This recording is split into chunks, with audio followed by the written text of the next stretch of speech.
Picture number ठीक रहेगा क्या?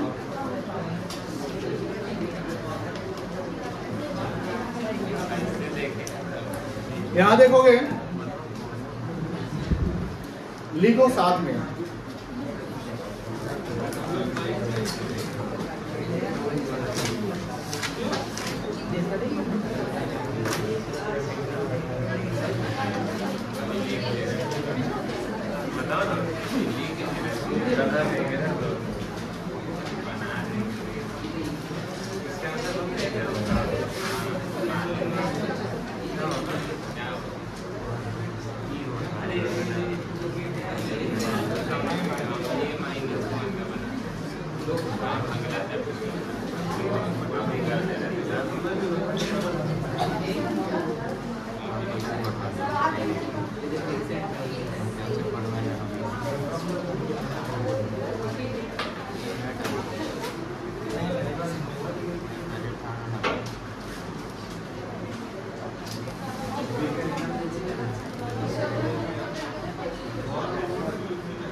लिख लिए।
ए बुआ बुआ यहाँ देखो,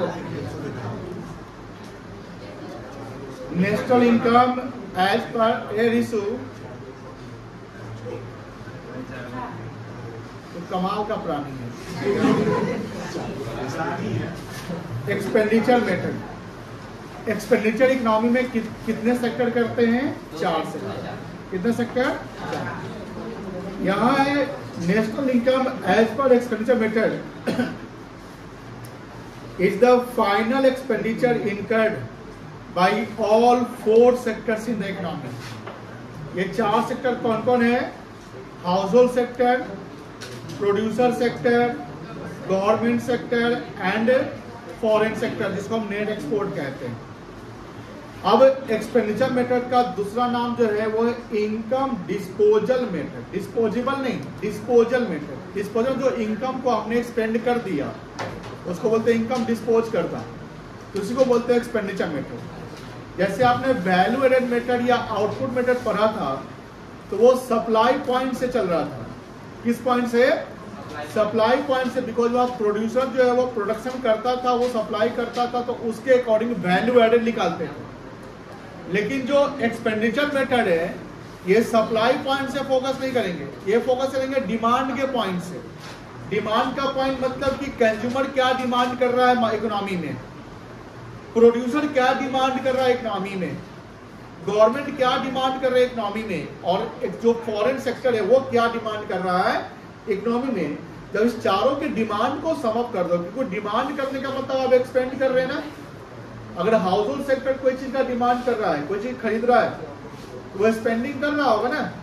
फार्म कोई चीज खरीदता है तो वो भी स्पेंडिंग कर रहा है। गवर्नमेंट कोई मान लो कहीं भी खर्च कर रहा है तो वो भी स्पेंडिंग कर रहे हैं। इस चारों सेक्टर का हम सम अप करेंगे एक्सपेंडिचर, तो जो रिजल्ट आएगा वो कहलाएगा जीडीपीएमपी। क्या कहलाएगा? जीडीपीएमपी। उसको नेशनल इनकम नहीं कहेंगे सर, जीडीपीएमपी क्यों कहेंगे? बिकॉज जब हम कोई चीज खरीदते हैं तो मार्केट प्राइस पे खरीदते हैं। अब प्रोड्यूसर सेक्टर 2 चीज खरीदता है, एक इंटरमीडिएट गुड्स खरीदता है और एक दूसरा क्या खरीदता है? प्रोड्यूसर सेक्टर 2 प्रकार गुड्स खरीदता है, याद बताइए। Intermediate goods and final goods या कैपिटल गुड्स खरीदता है। याद करिए, जो इंटरमीडिएट गुड्स पे जो प्रोड्यूसर खर्च करता है उसको बोलते हैं इन्वेंट्री इन्वेस्टमेंट। क्या बोलते हैं? Inventory investment. याद ये सब पढ़ाया हुआ है। और जो फाइनल गुड्स पे हम खर्च करते हैं उसको कैपिटल एक्सपेंडिचर कहते हैं या फिक्स्ड इन्वेस्टमेंट कहते हैं। क्या कहते हैं? तो जो प्रोड्यूसर सेक्टर जो प्रोड्यूसर सेक्टर कैपिटल गुड्स पे खर्च कर रहा है वो भी तो डिमांड, जैसे मान लो किसान ट्रैक्टर का डिमांड किया इकोनॉमी में, तो किसान जो है ट्रैक्टर खरीदा तो किसान हो गया फॉर्म, प्रोड्यूसर सेक्टर हो गया। उसने क्या खरीदा? ट्रैक्टर खरीदा, तो ट्रैक्टर का डिमांड किया, तो ट्रैक्टर जो खरीदा है तो ट्रैक्टर पे ईयर बाय ईयर क्या चार्ज होगा? डेप्रिसिएशन। तो जो आप खरीदे हो तो मार्केट प्राइस में खरीद रहे हैं, फिर आप ईयर बाय ईयर यूज करेंगे तो उसका डेप्रिसिएशन होगा due to wear and tear. That's why expenditure method या जो आपका आउटपुट मेथड है, तो वहां देखोगे क्या करते हैं कि जो वैल्यू एडिशन होता है वो जीडीपीएमपी कहलाता है। बोलो हाँ है ना? वैल्यू एडिशन या value added by firm sector क्या जीडीपीएमपी कहते हैं ना। यहाँ पर जो स्पेंडिंग हो रहा है 4 सेक्टर के द्वारा, वो जो सम अप करेंगे तो वो भी रिजल्ट क्या आएगा? जीडीपीएमपी। बिकॉज वहां डेप्रिसिएशन इंक्लूसिव होगा। सर एमपी क्यों होगा? बिकॉज मार्केट प्राइस पे आप बाई करते हैं। याद करो जब आप इनकम मेथड से चल रहे थे, याद है, तो इनकम मेथड से ऑपरेटिंग सरप्लस था ना, और क्या था आपका? मिक्स्ड इनकम था, और क्या था? Compensation to employees by way of salary and wages था। जब इस तीनों का सम अप करते हैं तो जो रिजल्ट आता है वो जीडीपीएमपी नहीं कहलाता है, वो क्या कहलाता है? एनडीपीएफसी कहलाता है। यानी वहां डेप्रिसिएशन और एनआईटी का यूज नहीं होता है। ये हमने कल लास्ट क्लास में पढ़ाया थे याद? कॉम्पनसेशन ऑफ एम्प्लॉय, यानी ये income method, compensation of employees, operating surplus and mix income, तीनों का सम कर लिया तो रिजल्ट आएगा क्या कहलाएगा? एनडीपी, जिसको हम डोमेस्टिक इनकम कहते हैं। एंड देन एनएफआई को एडजस्ट करके हम नेशनल इनकम निकालते हैं। कॉम्पनसेशन एम्प्लॉय में याद होगा कि इसमें 4 आइटम होते हैं। ये 4 आइटम क्या है? Salary and wages in cash, salary and wages in kind, retirement pension and social security, जो ईपीएफ के रूप में होता है। जब ऑपरेटिंग सरप्लस की बात करते थे, ऑपरेटिंग सरप्लस क्या था? 3 आइटम था, रेंट, इंटरेस्ट एंड प्रॉफिट। फिर प्रॉफिट की बात करते हैं, प्रॉफिट भी 3 था, corporate tax, dividend and undistributed profit. Mix income क्या था? जो हम इनकम को सेग्रीगेट नहीं कर पाते तो मिक्स होता है। बट ध्यान रखिएगा, ये इनकम जनरेट किया जाता है, यहाँ डेप्रिसिएशन की बातें नहीं होती है।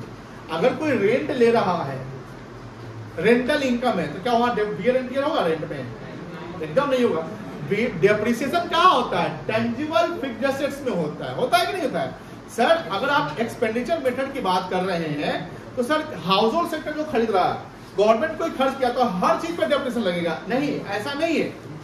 जैसे हम मान लो कि प्रोड्यूसर सेक्टर 2 चीज खरीदा या 2, उसका इन्वेस्टमेंट 2 पार्ट के होते हैं। एक इन्वेस्टमेंट कहलाता है फिक्स्ड इन्वेस्टमेंट और एक कहलाता है इन्वेंट्री इन्वेस्टमेंट। मुझे आप ये बताओ, जो डेप्रिसिएशन लगेगा वो इन्वेंट्री इन्वेस्टमेंट पे लगेगा कि फिक्स्ड इन्वेस्टमेंट पे लगेगा? इन्वेंट्री पे कैसे लग जाएगा? फिक्स्ड इन्वेस्टमेंट पे लग जाएगा। तो यहां बात होती है कि डेप्रिसिएशन एक्सपेंडिचर मेथड से सारे खर्च पे नहीं लगता है, बट जो खर्च होता है उसमें कैपिटल गुड्स भी इंक्लूडेड रहता है। दैट्स व्हाई हम जीडीपी जी बोलते हैं। क्या बोलते हैं? जी मतलब gross inclusive of depreciation. MP क्यों होता है? बिकॉज हमने किस प्राइस पे खरीदा? That's why MP. कोई दिक्कत नहीं है। तो यहां पर लिखता है national income as per expenditure method में 4 सेक्टर का जो एक्सपेंडिचर है उसको सम अप करेंगे तो क्या रिजल्ट आएगा? बताओ, चारों सेक्टर का सम अप करेंगे तो क्या रिजल्ट आएगा? सी प्लस आई प्लस जी प्लस नेट एक्सपोर्ट, यही ना है? अगर हम ये सम अप करेंगे तो क्या रिजल्ट आएगा? बता सकते हैं? जीडीपी, क्या रिजल्ट आएगा? जीडीपी। सी मतलब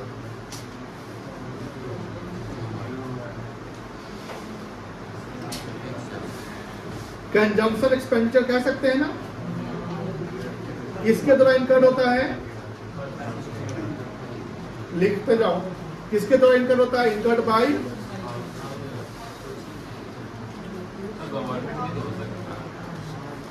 गवर्नमेंट को। गॉर्जी आएगा ना?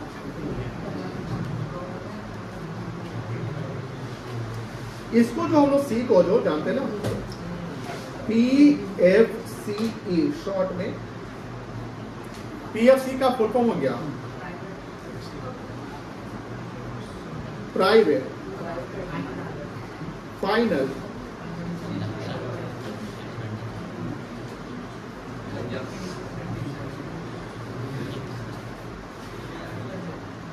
Consumption expenditure. ठीक है?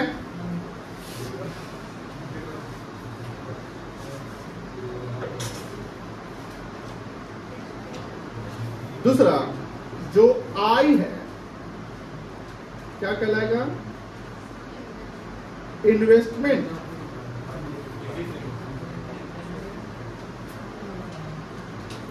Expenditure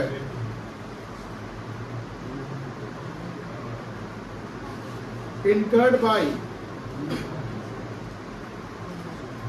producer sector. इसमें 2 इन्वेस्टमेंट होता है, पता है ना?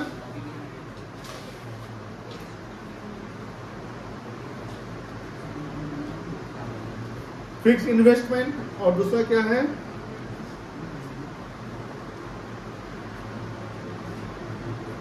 याद रखिएगा, इससे जो ड्यूरिंग द ईयर का जो इन्वेस्टमेंट होगा वही लेंगे। ये सब बताया हुआ है। जिस मान लो ओपनिंग एंड क्लोजिंग है तो जो डिफरेंस है वही इन्वेंट्री इन्वेस्टमेंट कहलाएगा during the year.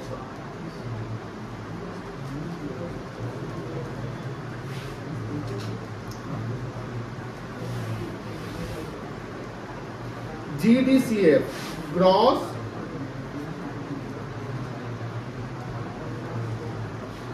Domestic capital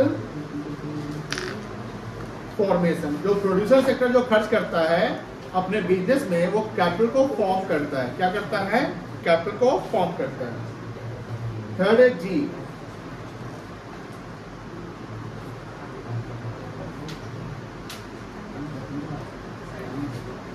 expenditure incurred by, अच्छा गवर्नमेंट का भी जैसे डिफेंस से थोड़ा बजट बढ़ गया हुआ खर्चा हो रहा है, क्या जीडीपी एमपी का पार्ट होगा कि नहीं होगा? Expenditure incurred by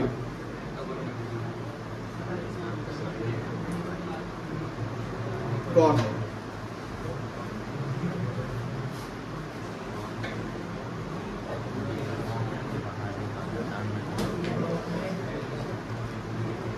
government final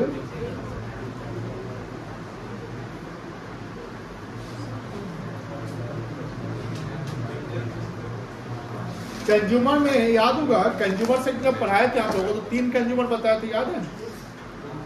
consumer में 3 चीज आता है, किसी को याद है? गवर्नमेंट, बोलो। हाँ तो बताओ।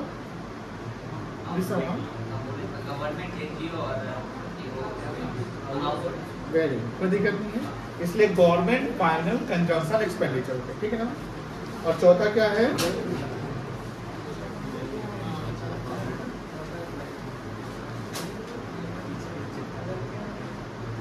अच्छा ये बताओ, एक्सपोर्ट करने से इंडिया में एक्सपेंडिचर होगा कि एब्रोड में एक्सपेंडिचर होगा? एक्सपोर्ट करने से इंडिया में एक्सपेंडिचर होगा कि एब्रोड में एक्सपेंडिचर होगा?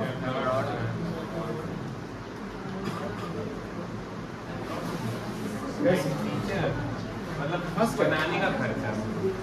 देखिए समझिए बउआ, आप लोग फंस चुके हैं। देखो ए बउआ, अब यहाँ पर थोड़ा सा देखो, लिखो नहीं। एक्सपोर्ट जब हम करते हैं तो हमारा गुड्स जो इंडिया में प्रोड्यूस्ड है वो एब्रोड जाता है, और फॉरेन कंट्री से क्या आता है? वो कहाँ आता है? स्पेंडिंग कहाँ हो रहा है? स्पेंडिंग कहाँ हो रहा है? इंडिया में हो रहा है। फॉरेन जो बायर्स है, फॉरेन बायर्स यहाँ खर्च कर रहे हैं, दैट्स व्हाई एक्सपोर्ट हम कर रहे हैं ना। जैसे मान लो इंडियन अगर मान लो बाहर खर्च करते हैं, तो बाहर खर्च करने का मतलब क्या है? कहने का बाहर का गुड्स और सर्विस ले रहे होंगे, तो वो तो इंपोर्ट के कॉन्सेप्ट में आ जाएगा। तो जब इंडियंस अगर बाहर खर्च करता है तो इंडिया का जीडीपी का पार्ट तो नहीं होगा, क्योंकि वो डोमेस्टिक टेरिटरी नहीं ना हुआ। बात समझ में आई ना? डोमेस्टिक टेरिटरी में जो खर्चा होता है, समझिए कॉन्सेप्ट समझ लीजिए, जो डोमेस्टिक टेरिटरी में जो खर्च हो रहा है वो जीडीपी मतलब डोमेस्टिक इनकम है ना, तो जीडीपी का पार्ट हो गया। तो नेट एक्सपोर्ट ये कब प्लस करोगे? जब एक्सपोर्ट ज्यादा होगा और इंपोर्ट कम होगा। सर अगर इंपोर्ट ज्यादा है, इंपोर्ट और एक्सपोर्ट ही कम है, तो जीडीपी एमपी से वो माइनस में दिखेगा, बिकॉज हमारा खर्चा बाहर में ज्यादा और बाहर वाले यहाँ इंडिया में कम खर्च कर रहे हैं। बात समझ में ना? एक्सपोर्ट का मतलब हुआ सेलिंग गुड्स टू एब्रॉड, कह सकते हैं ना, selling goods and services to abroad. तो selling goods and services to abroad में सर्विस भी जा रहा है, गुड्स भी जा रहा है। इसका मतलब हम सामान बाहर बेच रहे हैं, लेकिन वो हमारे बायर डिमांड पर्पस से देखना है। किस पर्पस से? एक्सपेंडिचर मेथड को देखना है डिमांड पर्पस से, आउटपुट मेथड को सप्लाई पर्पस से देखना है। बात सुन रही ना? तो यहाँ पर जो फॉरेन बायर्स है, फॉरेन बायर्स अपने देश में ना खर्च करके वो हमारे देश में खर्च कर रहे हैं, तभी तो हम एक्सपोर्ट कर पा रहे हैं। अगर मान लो कि इंडिया का जैसे फार्मास्यूटिकल बहुत ही स्ट्रॉन्ग है, पता होगा आप लोग को कि फार्मेसी में इंडिया में जैसे दवा जो है या इलाज हो, सस्ता और दवा भी सस्ता होता है। इंडिया बहुत सारी कंट्री को एक्सपोर्ट भी करता है। तो इंडिया अगर एक्सपोर्ट कर रहा है तो बाहर की कंट्री जो बाहर जो रेस्ट ऑफ वर्ल्ड है वो खर्च कहाँ कर रहे हैं? इंडिया में। तो एक्सपोर्ट को हम प्लस करेंगे। अगर हम अलग अलग ले ले तो जीडीपी भी एमपी में एक्सपोर्ट प्लस में जाएगा और इंपोर्ट माइनस हो जाएगा। उसी को नेट ऑफ कर देंगे तो नेट एक्सपोर्ट बन जाएगा। तो if net export are in positive then it will be added, but if net export are in negative then it will be deducted. कोई दिक्कत नहीं है। तो ये हुआ नेट एक्सपोर्ट। नेट एक्सपोर्ट का मतलब खर्चा और इनकम के जो नेट ऑफ करते हैं। कोई दिक्कत नहीं है। Export here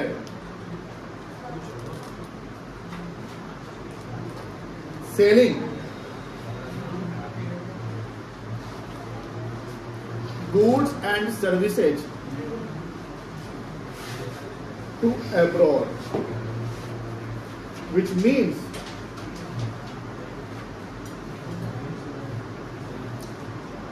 the foreign buyers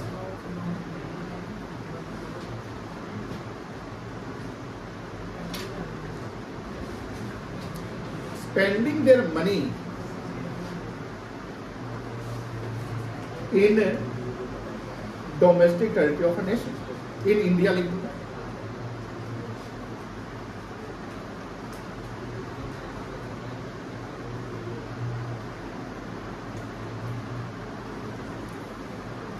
So export will be the, जितना ज्यादा एक्सपोर्ट कर, जैसे चाइना को भी एक्सपोर्ट करता है तो उसका जीडीपी बढ़ता है, जानते होंगे ना. So export will be the part of GDP, ये इंक्लूडेड होगा.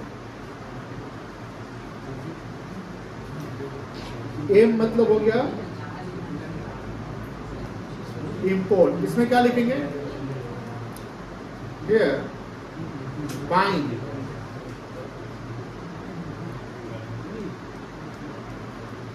goods and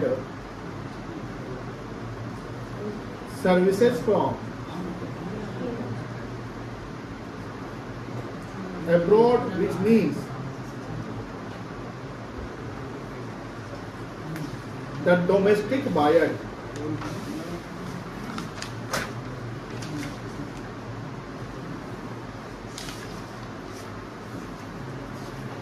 spending their income in abroad, that is out of domestic territory. So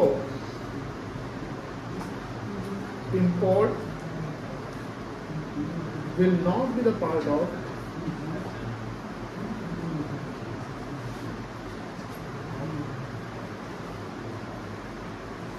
GDP.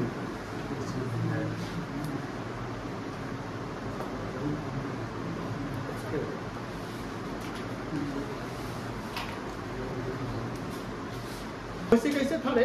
कैसे नहीं था? ओपनिंग और क्लोजिंग में नया कौन होगा?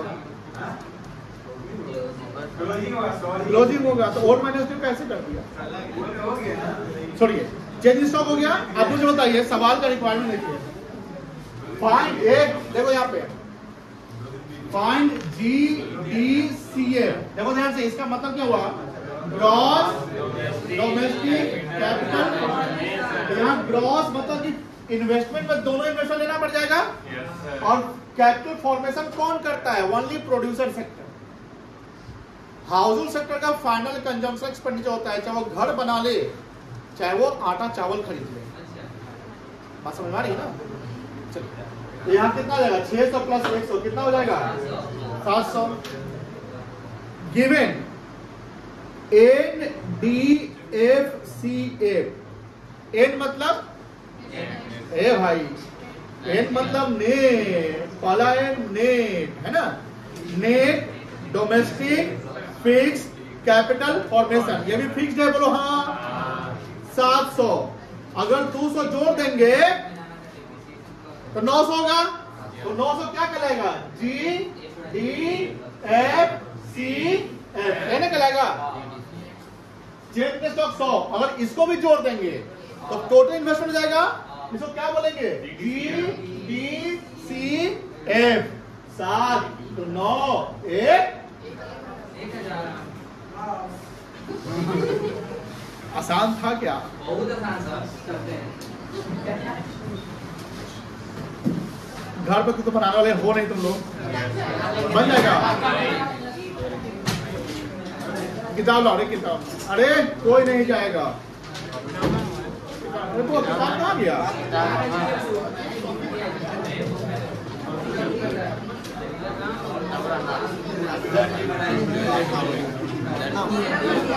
बुक सबके पास है. पेज नंबर कोई नहीं जाएगा. पेज नंबर 137 एंड 138 पे कुछ इलस्ट्रेशन 19 से लेकर 23 तक है. 4 इलस्ट्रेशन 19 20 नहीं 5 इलस्ट्रेशन है. 4 मिनट में बन जाएगा. Do it now. कैसे नहीं होगा? कैसे नहीं होगा बताओ, बताओ किताब कैसे पाएंगे?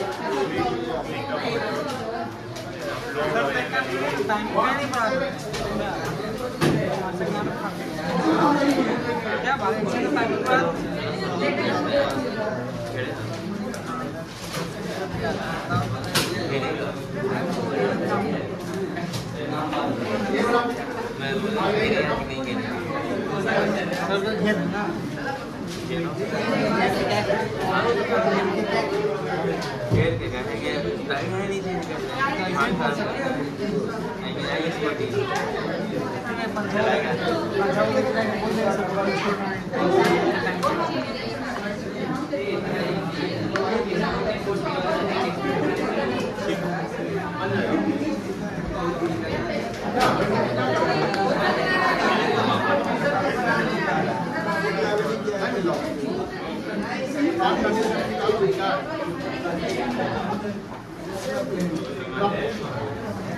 भाई